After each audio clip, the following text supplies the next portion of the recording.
Good morning, gentlemen. Wayne Peters. And where I come from, our ladies are referred to as birds. And I'm sure I know a lot that would trade one in the hand for two in the bush, irrespective of the interest rate.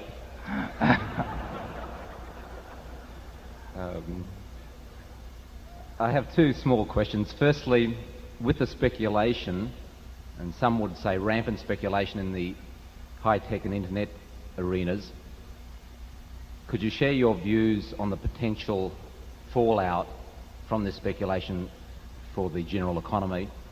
And secondly, how long did it actually take you to perfect that curveball? And are we going to see it tonight? I don't think I want to give anything away about my pitches tonight. Ernie Banks may be in the audience. I know he's in town, and I just can't afford to do that. But you'll see it tonight, and you can describe it any way you'd like. The question about the high-tech stocks and possible fallout, anytime there have been real bursts of speculation in the market, that it does get corrected eventually. Ben Graham was right when he said that in the short run it's a voting machine, in the long run it's a weighing machine. Sooner or later, the amount of cash that a business can disgorge in the future governs the value it has, that the stock commands in the market. But it can take a long time.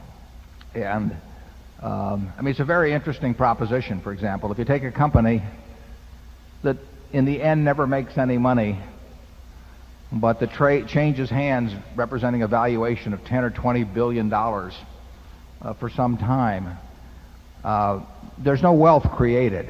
There's a tremendous amount of wealth transferred.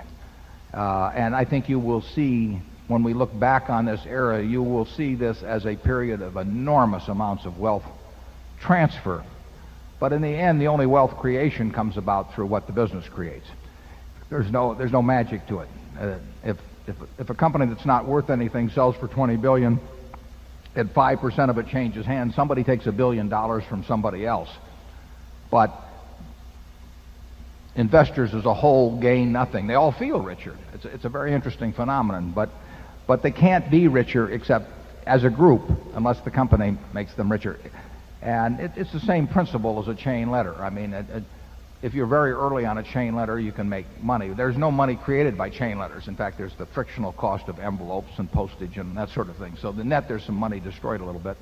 And there's money destroyed by the frictional costs of trading and investing. That comes out of investors' pockets. But the manias that periodically take place, and not just in stocks. We had a similar mania. Well, I'm not necessarily similar. We certainly had a mania in farmland here in Nebraska 20 years ago, and land which couldn't produce, we'll say, more than $70 or $80 an acre would sell for $2,000 an acre at times when interest rates were 10%. Well, that math will kill you.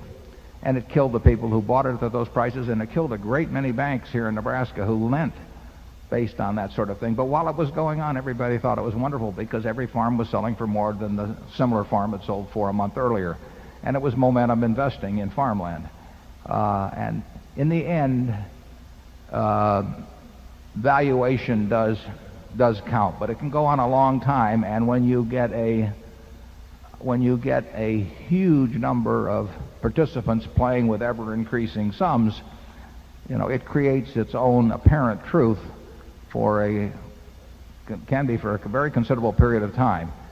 It doesn't go on forever, and whether it has fallout to the whole economy like it probably did in the late 20s, or whether it's just an isolated industry or sector where the bubble bursts and it really doesn't affect other values, who knows? But 5 or 10 years from now, you will know. Charlie? Well, I think the reason we use the phrase wretched excess is that there are wretched consequences. If you mix the mathematics of the chain letter or the Ponzi scheme with some legitimate development like the development of the Internet, you are mixing something which is wretched and irrational and has bad consequences with something that has very good consequences. But you know, if you mix raisins with turds, they're still turds.